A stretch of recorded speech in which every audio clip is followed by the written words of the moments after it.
Welcome back, everybody. This is Captain Good evening. Sergio, Captain Mike, and again today we got Jim, Mr. Optima Batteries, and I think it's working good tonight, right, Jim? I sure hope it is. I'm on a totally different connection here, and you guys can vouch for me. I haven't moved an inch, so my connection was good when I came on, and nothing should change that, right? And how come it's staticky now, Hota? We got a little static. And now we got static. Yeah. Always something. Okay, well, we got it. Well, yeah, Jim, I'm glad because, a lot of people really wanted to hear a lot, but let's start off with the very basics and you can walk us through this. What is really a marine battery? I mean, everybody says marine battery, this and that. Well, kind of walk us through that. Yeah, a marine battery basically that has threaded terminals because internally a lot of marine batteries.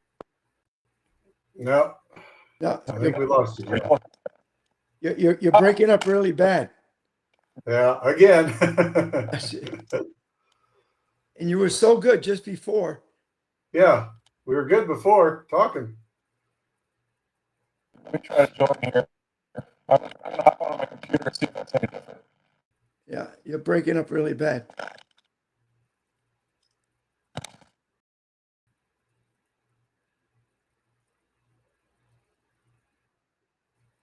Yeah, it's Just before we went on the air, he was doing great.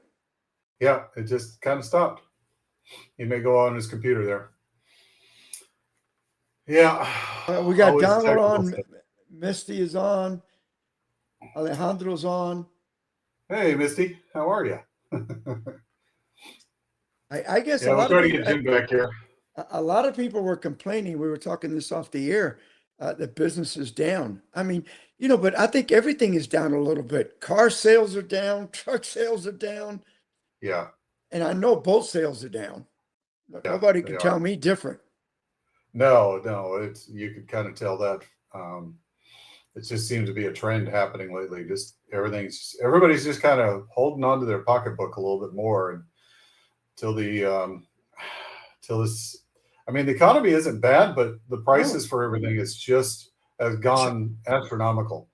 And interest rates are still high. Yeah, and you can't buy a pack of meat without costing you $40. It kind of hits the pocketbook, and people don't like it. So that's the kind of bad thing about it.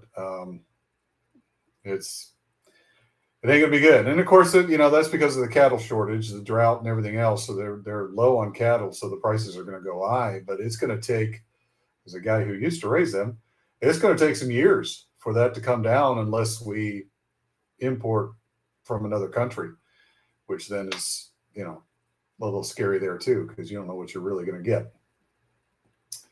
So they wanted to know that you forget your suntan lotion. That's windburn. Yeah. that ain't sunburn.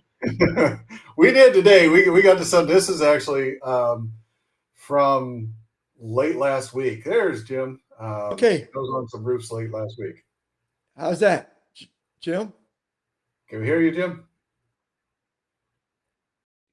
You're still staticky. Yeah, staticky. That's weird.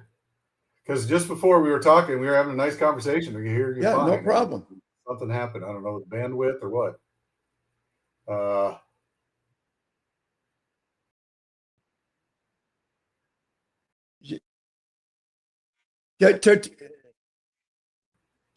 Turn off your phone.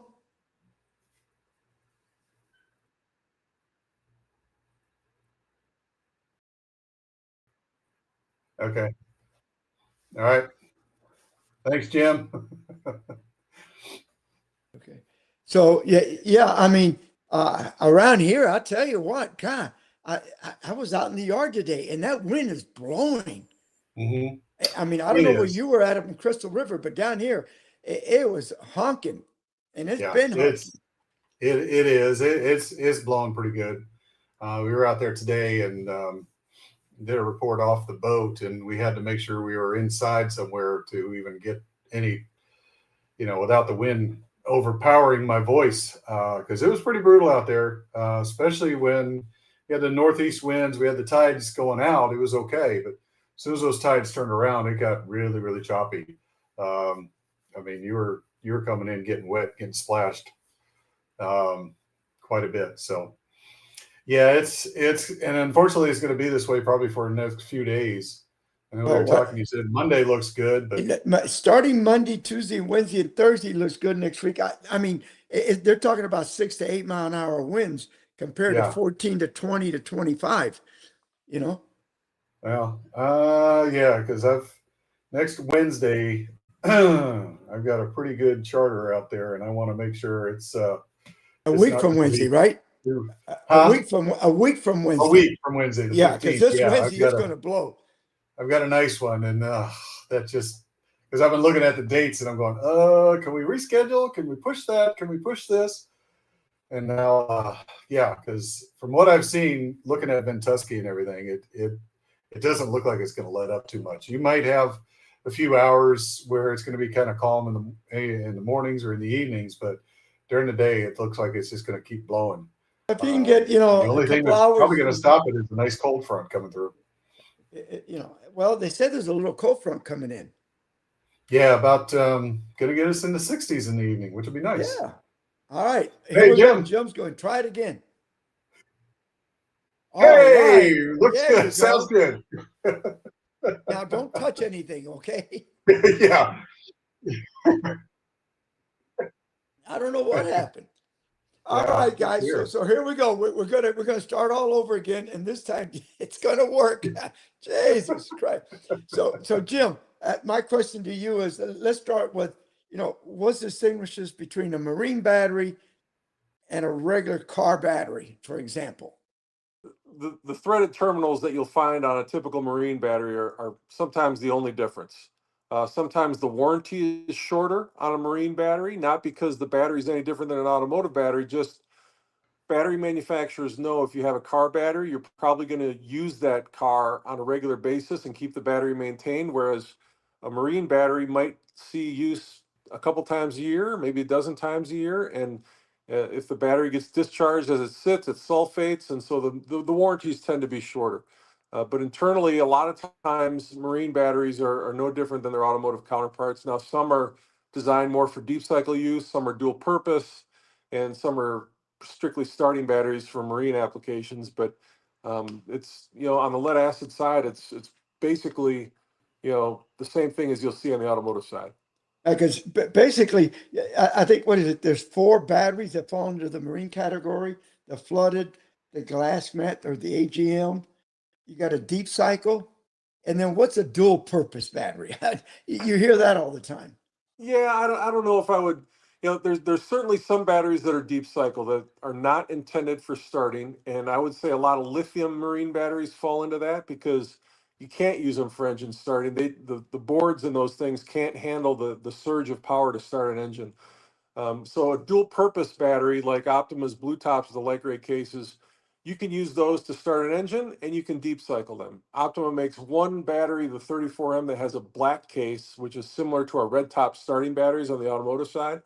And that one's not designed to be deep cycled. So you can deep cycle a battery like that, but it's just not going to last as long, and it's not covered under warranty if you do. So there's certainly starting batteries, and you get that on the lead acid side, and you'll get that on the lithium side as well. And then there's some dual purpose batteries that can be for starting or deep cycle use. And Optima makes an orange top battery that you can use. I use it to start the 350 on my ski boat, and it can be, it's a 120 amp hour battery, so it's got plenty of reserve capacity. And then there's strictly deep cycle batteries. You'll see it in a lot of marine applications as house batteries, a lot of 6-volt, 8-volt deep cycle marine batteries that people just use to power their refrigerator, their EC unit, any other big electrical draws that they might have on like a liveaboard boat. So what about what did you think? Like, I like AGMs for me personally. Mm-hmm. I like that 31 Blue Top. I swear by those batteries. I mean, for what, 10 years, 12 years, I really don't have any problems with them. And they can last a very long time if they're well maintained. In fact, we've got stories of people that have gotten 20 or 25 years out of their batteries, their Optima batteries. Now that's not typical or standard, but a lead acid battery in general, and especially an AGM battery, the voltage properly maintained, if you don't deeply discharge it when you do use it, you can get a very long lifespan out of it, longer probably than a lot of people will ever hope to see in their lithium batteries. But that's not always the typical case. The typical case more often is somebody cycles their battery quite a bit as like a trolling motor application, and they just won't get the lifespan out of any kind of lead acid, flooded or AGM, that they would out of a lithium battery that should have far more cycle life available.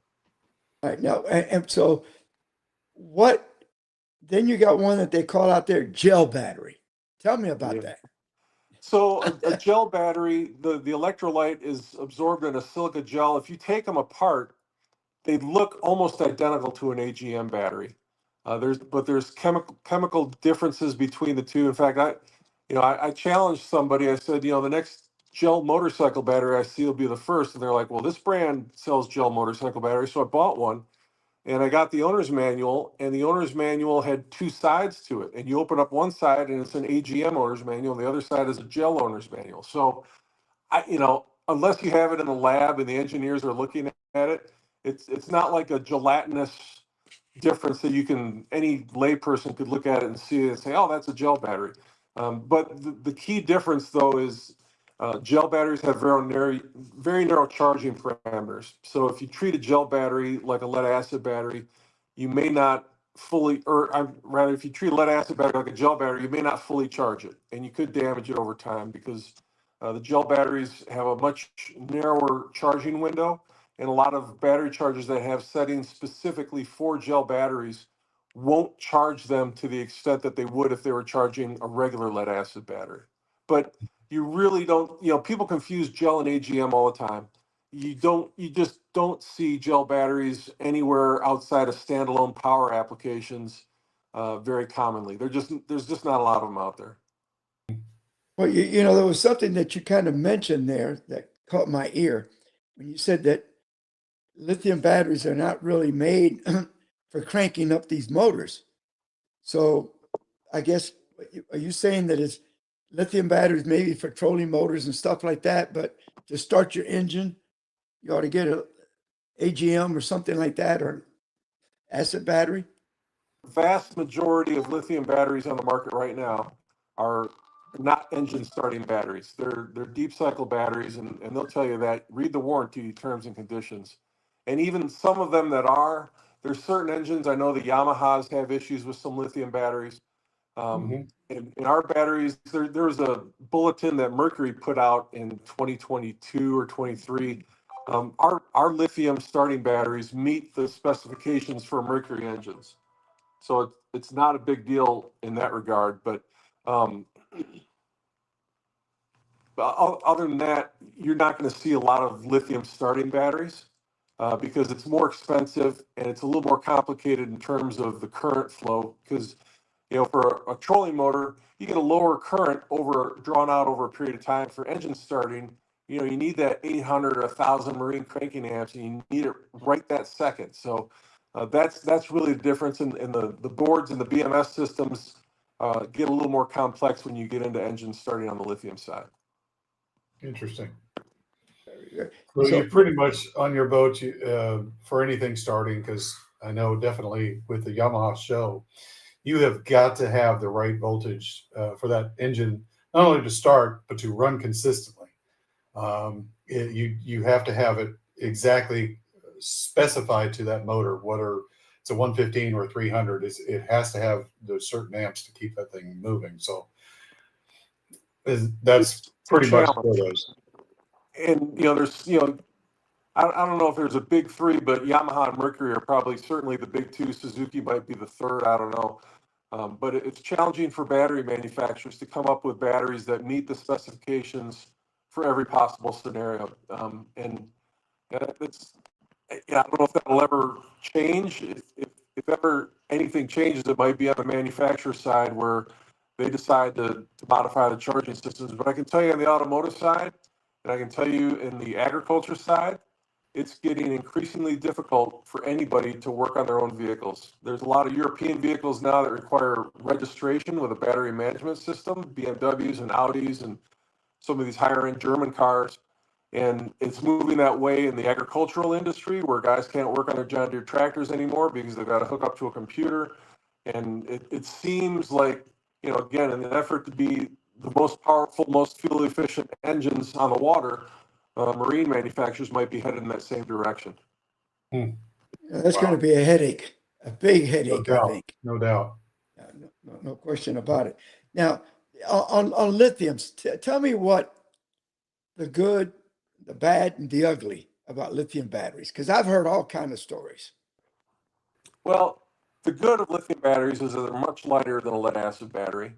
And a quality lithium battery will provide far more cycle life than you could ever hope to get out of a lead acid battery. In fact, in most applications, most users probably won't be able to take full advantage of the cycle life opportunity unless they're a commercial fisherman or a professional angler. The bad part of lithium is everybody on this podcast can get into lithium business tomorrow. All you got to do is go on to AliExpress or Temu or somewhere like that and buy a dozen lithium batteries and get a label maker, and now you're in the lithium business. And they show up, new brand names. I wouldn't say every week, but certainly every month there's a new lithium battery brand that pops up on Amazon or somewhere else, and you just don't know what you're getting. And there's Will Kraus is a guy who tears down batteries on a YouTube channel, and people really love what he does. And he does a really good job of what he does, but he's more of a camping guy. So his analysis is the construction of the battery and does the battery as it's built meet the specifications the manufacturer or the brand is claiming. But he doesn't get into a lot of marine sensitive questions like, is the battery waterproof? What does the battery perform like over 500 cycles or 1,000 cycles? It's hard to do that in a YouTube format where you can tear it down on your workbench and examine things, but to do a cycle life test, that takes a lot of time, and it takes a lot of consistency and precision that most people, a lot of battery labs aren't even set up to handle. So there's limitations in what people can get out of some of the experts or so-called experts on online that are reviewing batteries, and it's disappointing to me to see some of these people say, well, I use it myself and it works great. Well, how Jim uses a battery in a ski boat would be radically different than how anybody else uses a battery on this podcast. And so that's not really a great representation. And some of these other testimonials I hear are, well, they were great when I had an issue and they were great with warranty. It's like, if you've got a good battery, you shouldn't have issues and you shouldn't have a reason to call them up for warranty. The battery should just work, and it should do that for years and years and years. You should never even think about it. But instead you see, oh, they were very responsive. They sent me another battery, and that's not a positive review, even though they were happy with the outcome. That's a pain in the butt kind of review that most people don't want to have. So basically, what you're saying is, all lithium, being a lithium battery, there's obviously different applications for it. So if you have a lithium battery, and I'll just use it as an example, there's one that's being sold on TikTok all the time for really cheap. Oh my gosh.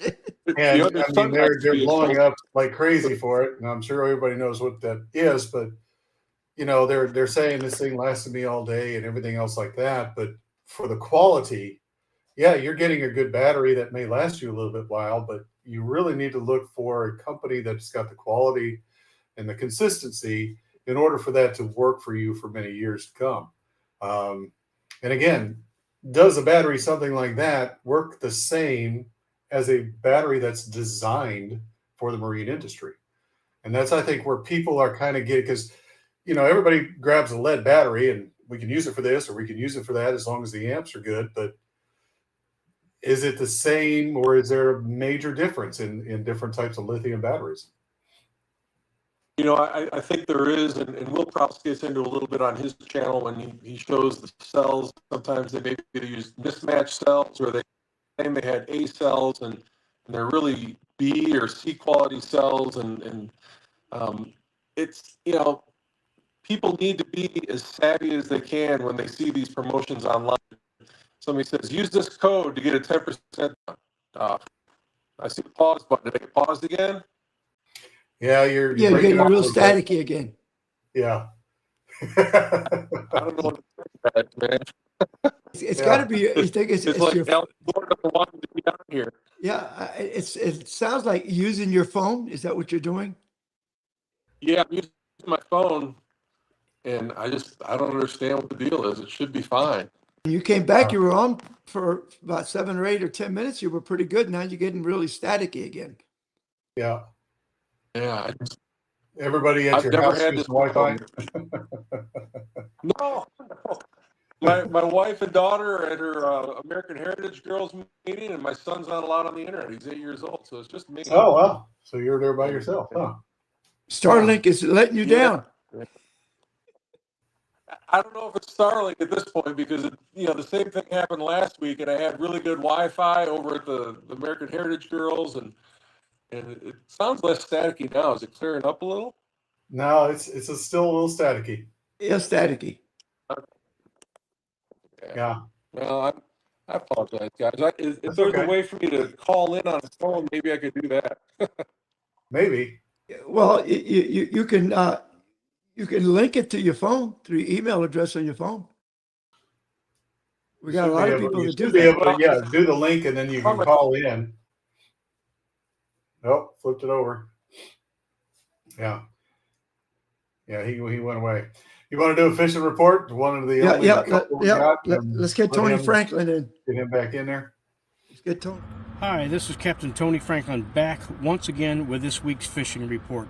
The action's been fairly good. We've got towards the end of the week, we had quite a bit of wind come in on Friday, Saturday, and Sunday. So fished around the wind a little bit. The fishing conditions weren't ideal, but we have still been catching a lot of trout. Trout bite was good. It's getting some small sharks. We are catching a few snook. Broke off a couple of big ones this week, so that's looking good. The water temperatures come down a little bit, about 83, 84 degrees, possibly 85 depending on what day, which way the tide's flowing. The outgoing tide has worked the best once again this week.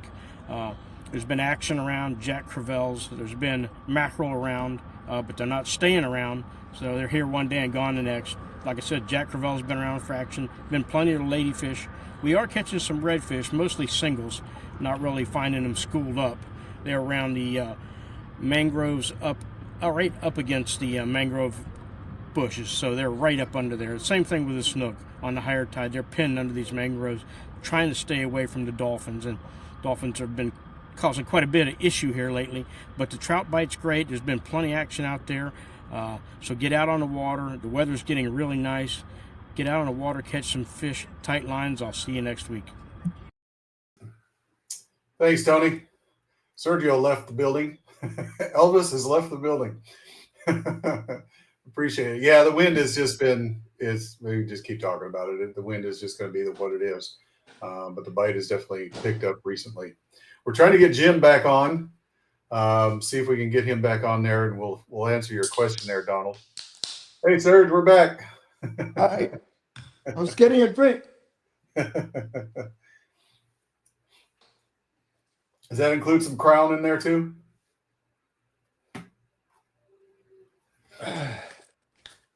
All right. There he is. We got Jim back. Well, I see him on the other screen, but see if he'll he's got to flip his phone around. He's upside down. The other way around, Jim. You're all the way The other way upside around, down. Jim. One more time. There you go. Now There you're you good. go. All right. Let's see if we can There get you him back go. on there, Hota. All right. So we were talking about lithium batteries. Yeah. And well, can't hear you, Jim. Hold on. Hota, is he on? Can you hear him? Go ahead, Jim. No, can't hear No, you. can't hear him. Hota, is he there?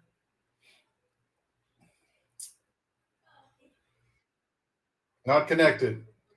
All right, try again, Jim. Yeah. Poor Yeah. guy. Yeah, it's just tough. Yeah, we got one question. We'll get him once he get back on there. Donald is asking a question, so we'll see about doing that. So what's happening down in your neck of the woods? Anything? You ran on your boat there? What was Your going new on? one?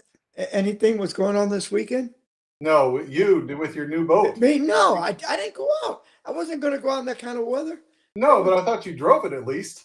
Oh yeah, no, I put it in a Gandy and then ran it for a little bit for about Yeah. an hour, and then I took it to the marina that Wednesday and we did our thing and all that. But it's been sitting there because Yeah. I'm saying, I don't want to go out and ding it and scratch it all up. Well, you got to break it in right. Hey, all I gotta do is get one good day, and I'll break it in real quick. You know? Right. But so Yeah. I'm gonna go out Friday, just with a friend of mine, and I moved my charter for later on, just to go out and maybe put an hour or two on it and stay on the leeward side and maybe just fish with some artificials. Just Yeah. have something to do. And Well, yeah.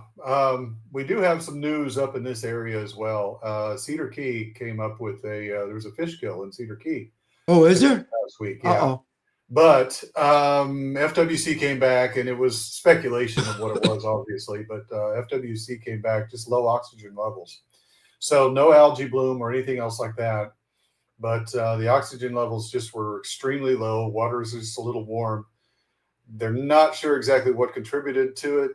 My theory, being that it's about a year after the hurricane that went through there, and all the debris and all the vegetation and everything else, I think and we've had all this rain. I think it's just all that debris, the vegetation, the Decaying, yeah. just running off into the water, into those shallows, just depleting the oxygen real quick.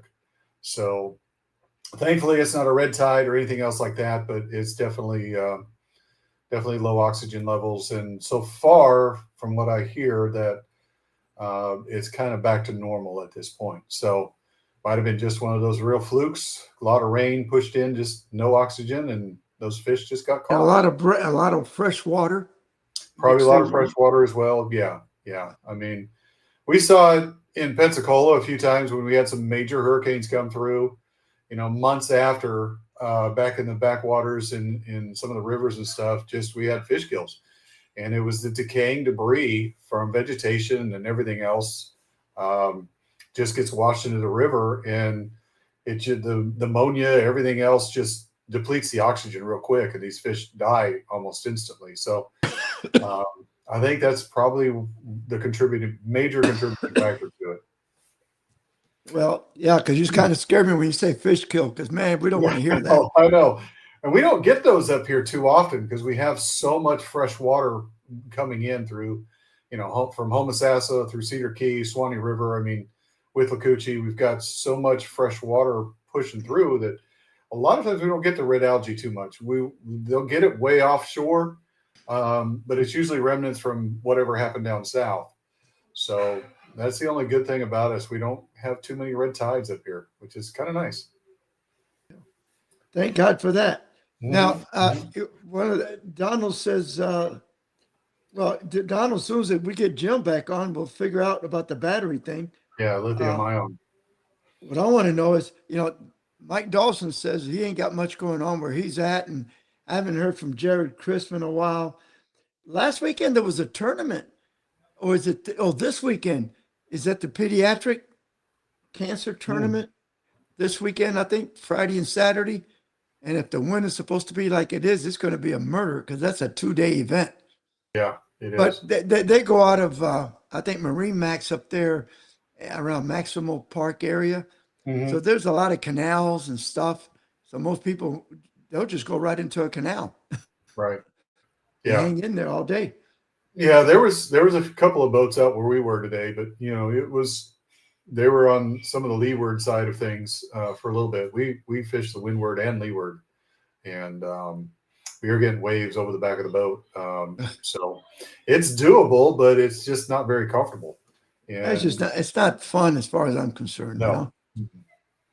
So That's kind of what we were doing there, and it was nice to get out. All last week I was down in Bradenton doing some work, so it's kind of nice to get back on the water today.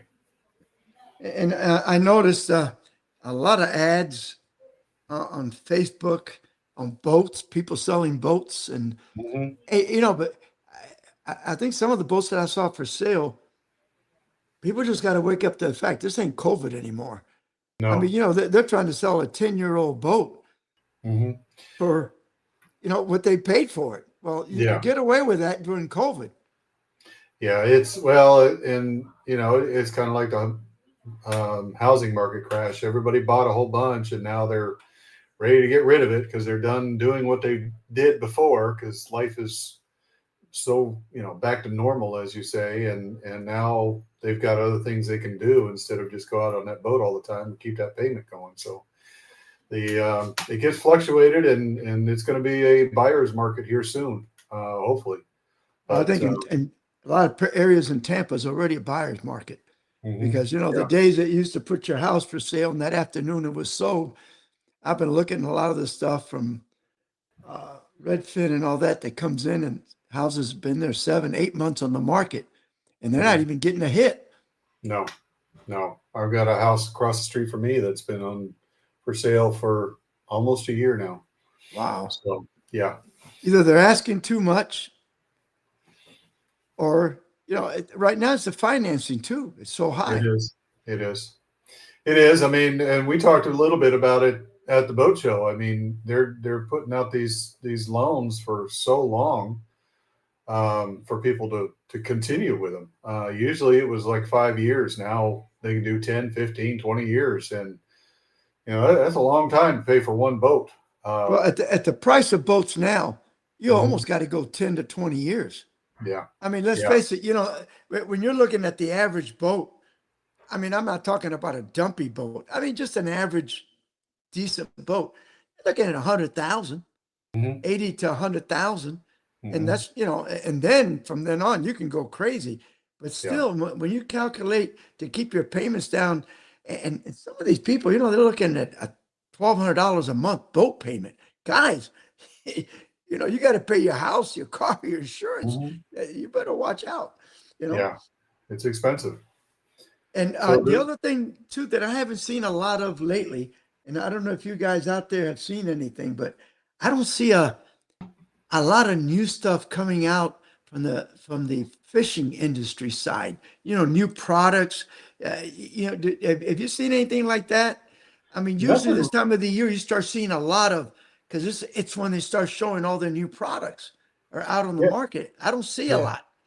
No, it doesn't. It doesn't seem like the fishing industry is kind of almost at a stalemate with new products, and I don't know. It's just been really, really quiet. Haven't seen a whole lot of new lures, new colors, anything like that. The fishing rod industry, it's the same old companies, and they're just revamping what they already have, the stock what they have. But it doesn't seem to be anything really new coming out anymore. At least since ICAST. I mean, I'm sure you saw a bunch of new products there at ICAST, but if they don't get the backing or the picking, somebody picks them up and market them or anything else like that, then, you're never going to see them. So, well, at ICAST, you see a lot of new products, but you and I had that conversation. A lot of these people that are there, all they want to do is get somebody to buy the idea, buy their patent, or put money on the table for them to get it. They really don't have it on the market.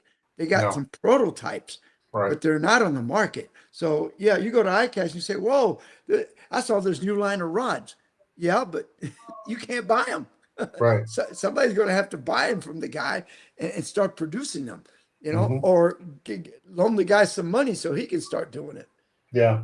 Yeah. Honestly, the thing that I've come up with, and I've talked to a couple of them from our group here, it seems to be people are kind of going toward the smaller businesses for the individual who's making rods, specialty rods or this or that, and they're picking them up from them more than just going out and buying the new rods because they're more specialized to that individual or his specifications of what he wants. Well, Mike, So- look at it this way, okay? I mean, let's face it. Let's go back just 5, 6, 7, 8 years ago. I mean, you had a lot of rods in the market for $80 that were pretty good, and a Mhm. custom rod was 200. Mhm. Now you go out there. I go to some of these places and I start looking at the price tags on these rods. Mhm. I don't care whether it's Dick's or this guy or that guy. I mean, you're looking at 140, 200, 250, $300 Yeah. for a rod. Well, now you start saying, wait a minute, if I'm going to pay 170, $200 for a mass produced rod, why don't I just get it from this guy locally that custom makes them for 2.25 or 250 or 200? And Mhm. it's the way I Right. want it. And it's going to be better quality because the guy takes pride in what he does. Yeah. Yeah. Yeah. The industry needs a little shakeup. And I think that's probably what's happening right now is kind of getting a little shakeup, and people are just kind of saying, hey, either give us the bang for the buck, or we're just going to go someplace else. Well, So, yeah. and I could see that.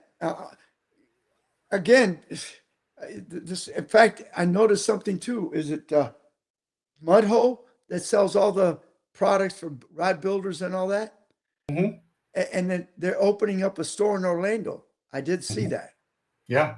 That they're going to Yeah. have a retail store in Orlando. And, one thing good about them, I was watching them one time. When they have a store, you can actually go there, you can buy the stuff, and then they have these classes at night where they teach you how to make your own custom rod. You Oh, buy yeah. the stuff from them, and then they have people there that teach you how to do it. And Mhm. I guess you can build your own custom rods in their own location. Yeah. Which- Yeah, and there's so many YouTube videos, and that the new platform that's come out is School, and they're teaching people how to do all this. So you invest a little bit in a rod turner and some epoxy and some threads and guides and cork, and it really, it's not that complicated to make it.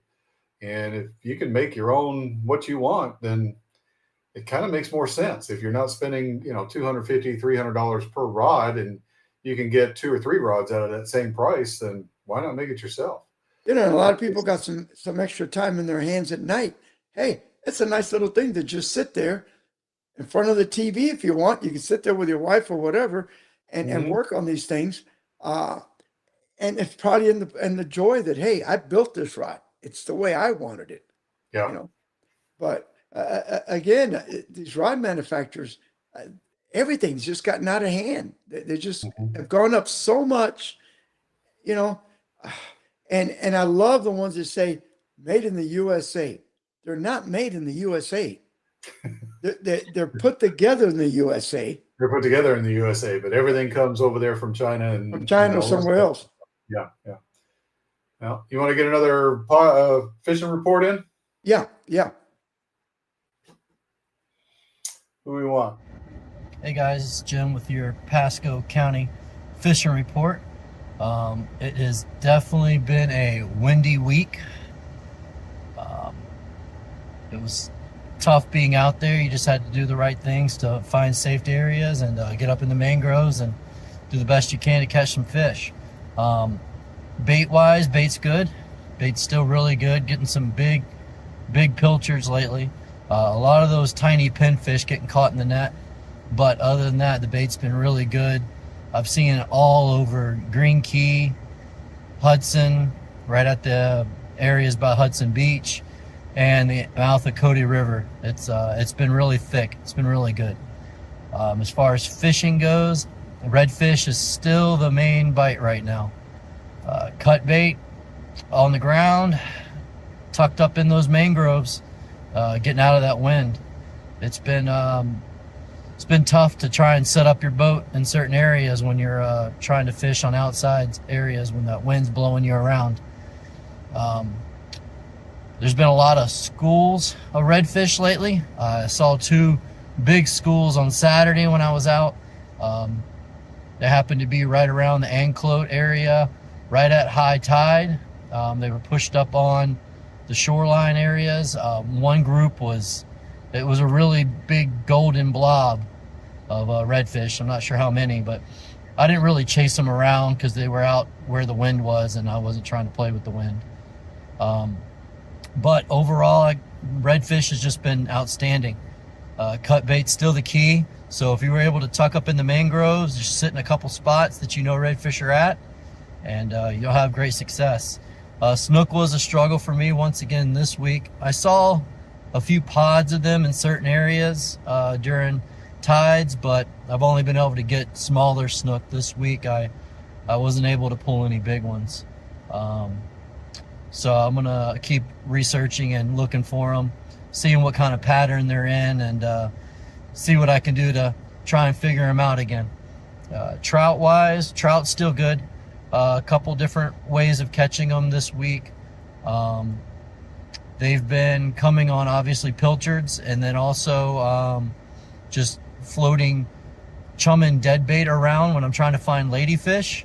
I'll throw a whole bunch of like dead pilchards around, and as the ladyfish start showing up, the trout will show up as well, and then you just throw any like a paddle tail or a piece of live bait in there, and you'll pull some trout out pretty quick.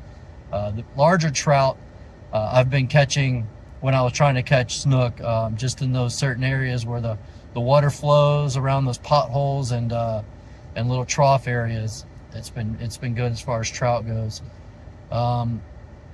As far as I'm still seeing a couple little tarpon rolling up in the canals. I didn't really go after them this week, but they're still there. So it's always just outgoing tide. Try and hit it right at the outgoing is when I seem, and when tide starts really picking up. With these king tides we kind of had this week, the water's getting way up there. And then it's all just flowing out of the back areas really fast and really hard. And, tarpon and the larger snook have been sitting right in that area. Anywhere a large body of water is dumping water in through like a smaller inlet, I've been seeing them there. The whole week, this next week, looks like still wind blowing from east-northeast.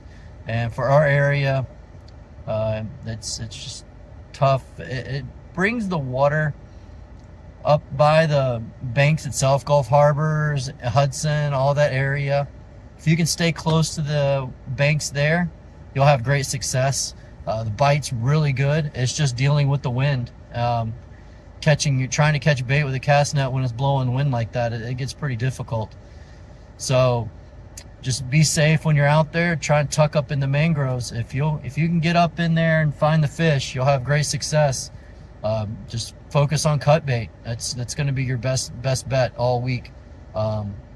Hopefully, looks like next week, the following week, it should slow down a little bit as far as the wind and calm down. But there's supposed to be a cold front coming too, so that'll be something I'll be on the lookout for as far as seeing what the trends are going to be. And maybe next week I'll have another update on what's going on in our area.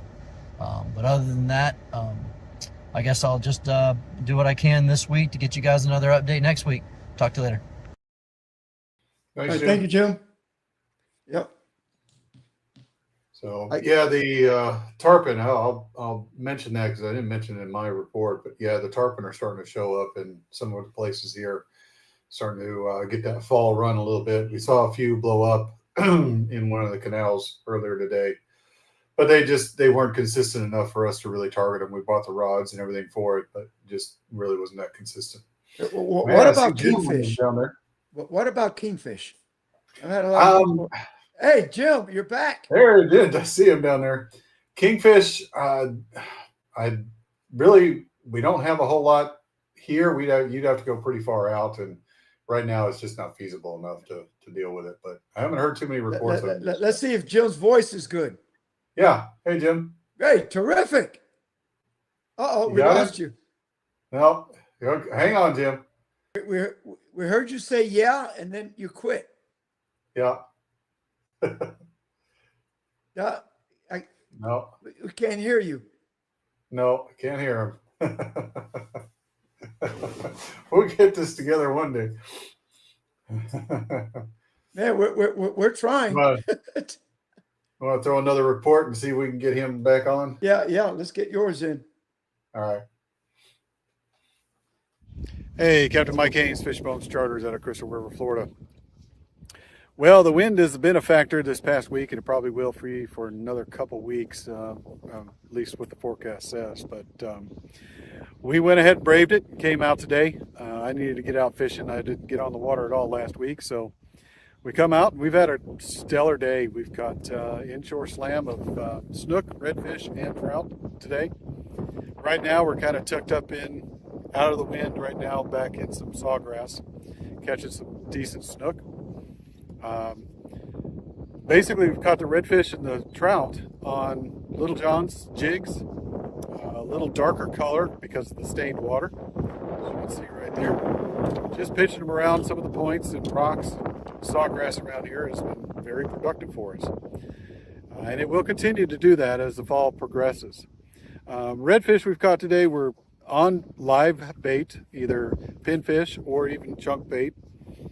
Throwing it around some of the points and bars that we've got up here. And it's been a very productive day. So if you can brave the wind, you can still catch a lot of fish because they are definitely active. So if you get a chance, get out there and have some fun. Captain Mike Haynes, Fishbones Charters out of Crystal River, Florida. All right, Mike. Yeah. Yeah, it was a stellar day today. It was good fish today. So How's the water? Yeah. How's the water? Is it pretty murky from all the wind, or?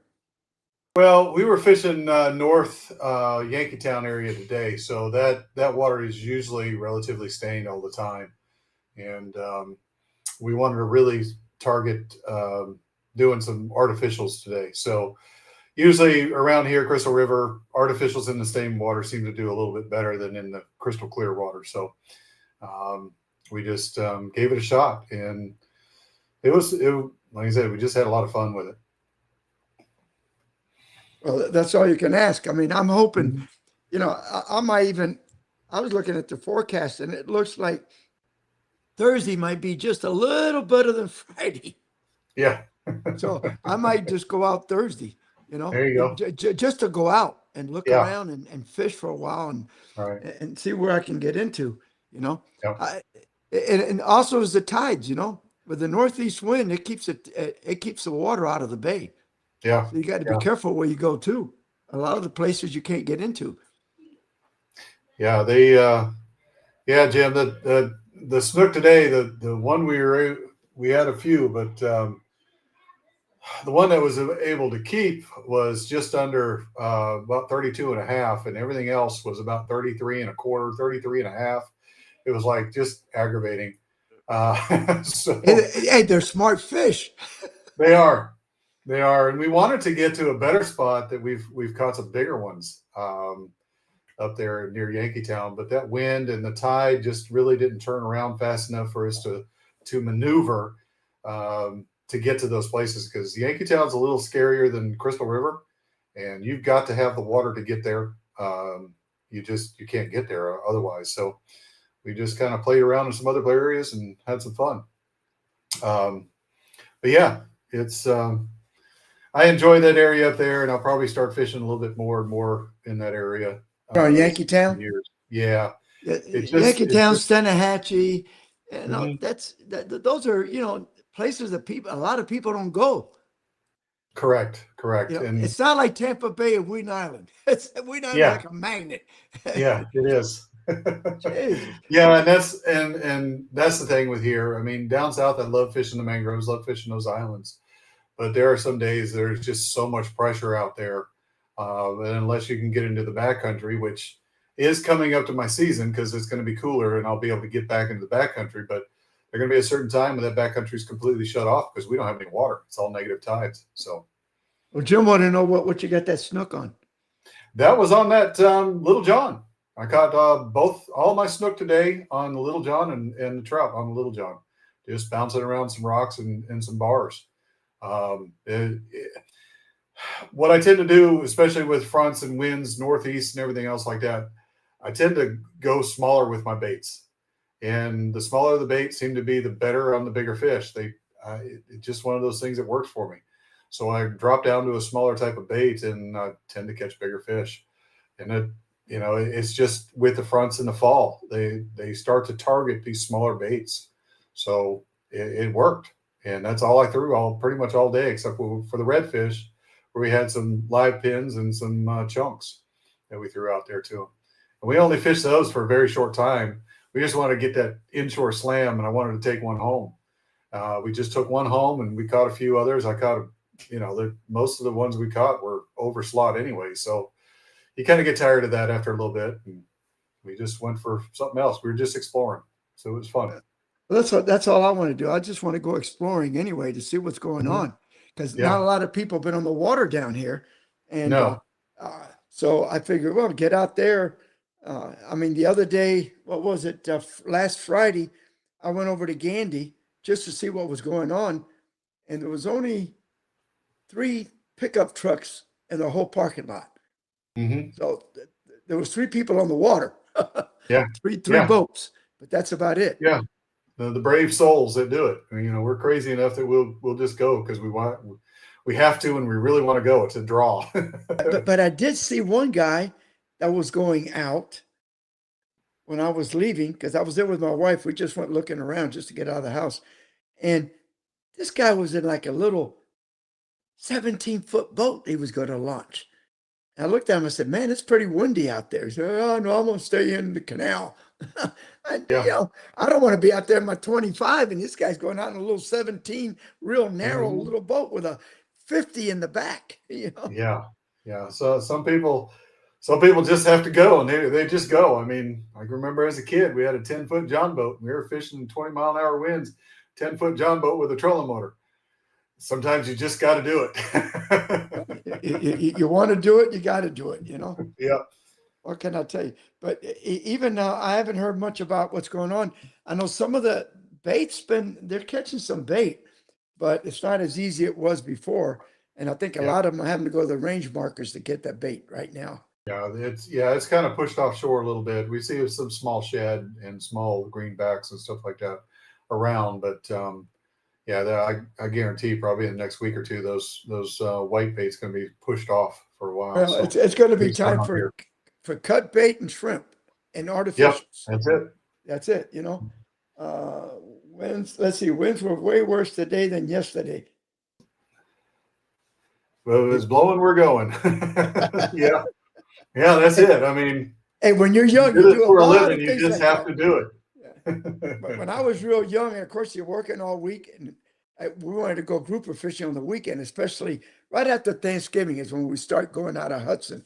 And I remember there was 3 of us, 3 boats that went out every Saturday out of Hudson.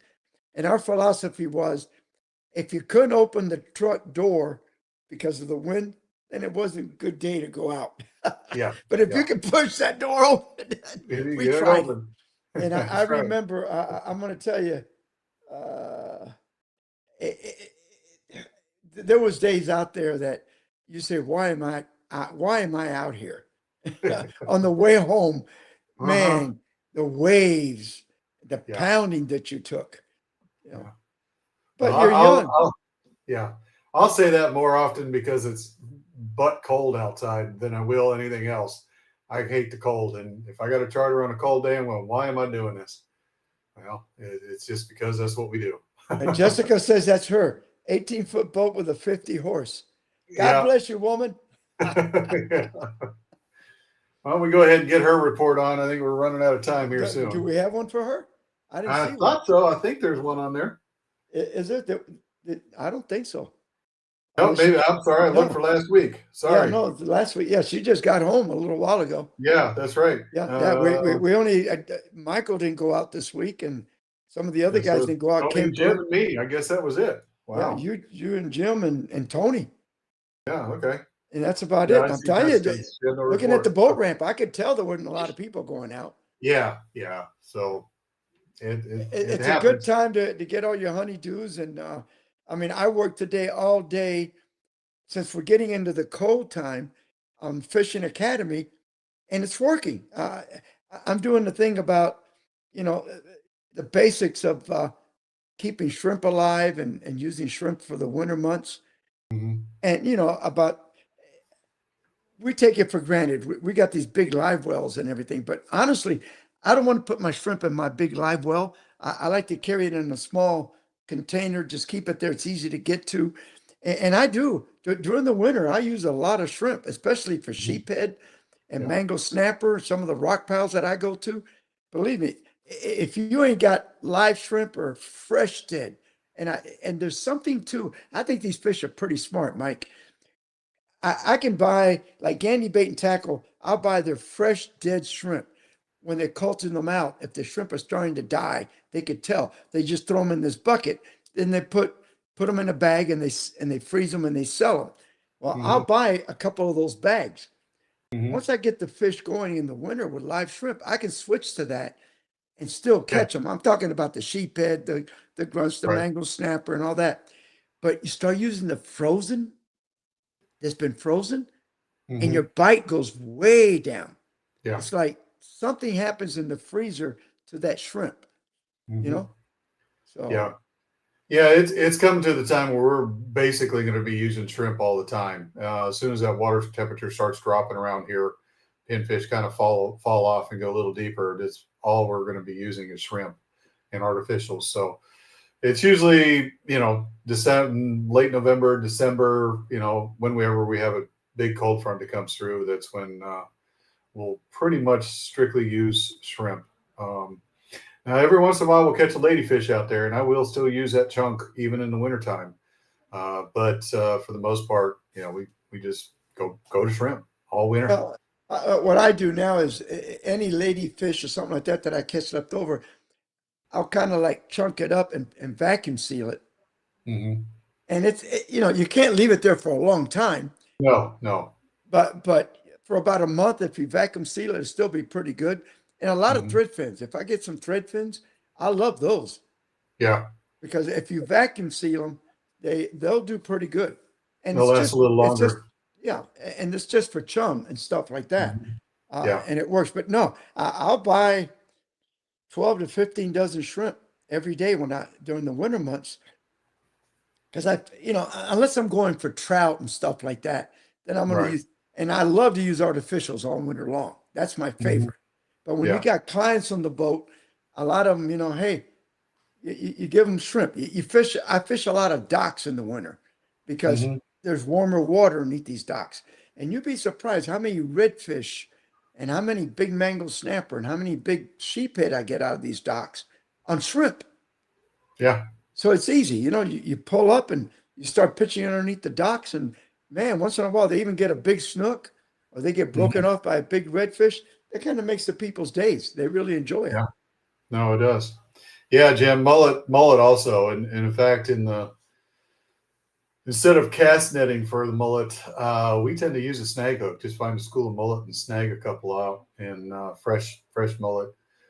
Use it that way, especially when it's cold outside. When it's 40 degrees outside, you don't want to slinging that wet net all around. Oh God, no. It's just a lot easier just to throw that snatch hook and get a few. It's just a little easier and a little drier, not as cold. So, Well, you know what? In the winter months, I got a bib, a good AFCO bib that I wear, and I just leave Mhm. it on all day. Number one, it keeps you warm, it keeps you dry, and Yeah. it keeps the slime off your clothes, which my wife likes that. It's Right. nothing like coming home and you got all this fish slime, especially if it's ladyfish or something like that. Oh man, it gets Yeah. all over your clothes, and you walk in the door, and your wife says, "Go back out in the garage and take your clothes off before you come in the house." Yeah. Now you're breaking up a little bit. Am I? Maybe because Yeah. I'm just, It doesn't look like it's on the show feed, but on my feed, you're breaking up. is it? So I don't know. Yeah. Hota's Yeah. You falling look fine asleep. on the show, but for me. Yeah, I mean you sound great. Let's see, Yeah. how's that? That help any? Yeah. Like I said, yours. Yeah. There you go. Just a little bit, but Right. it's still now you're frozen. But like I said, I still Frozen see on now? the show feed just moving fine. I think it's just our little feed here Yeah, coming, okay. the secondary feed that we got coming through. Donald said, great show and reports. Have a great week, everyone. Stay safe and tight lines. And yeah, I might have Thank to you, bring Donald. Jim into my studio to get this thing done with the batteries. I mean, I don't know what I else think to so. I think, yeah, I think that's the only thing we can do because do. Yeah, still got a lot more we've had questions. we've had the I same still have problem. questions I want to ask. We've had the same problem with one other person, and that's Captain Eddie Caldwell with his phone. He's always had problems trying to get through with us from his house. But I think Yeah. he's just got real slow internet service. That's what I think. But other than that, no, because I mean I got plenty, but it's 8 o'clock, guys. Yep. You know, and thank you everybody for tuning in. Appreciate And it, listen, Jim. yeah, Ladies. don't forget, watch Fishing Adventures Florida on YouTube, Waypoint, on Gen 7 Outdoors. We're live already on there. We're on there. Oh, nice. So you know, Mike. Yeah. Cool. And I'm wishing you good luck tomorrow. Okay. Yeah. On your endeavors. Yeah. Thank you. Thank you. Call me when you get through. I'm dying to hear from you. And Yeah. also, Yeah, I will. I've got a powwow meeting tomorrow with Accra, Okay. Accurate Reels, Yep. with the VP of Marketing and Sales. So let's see what happens. God bless everybody. Thank you. And go Bucks. Yeah, go Bucks. Y'all have a safe week. We'll see you next week.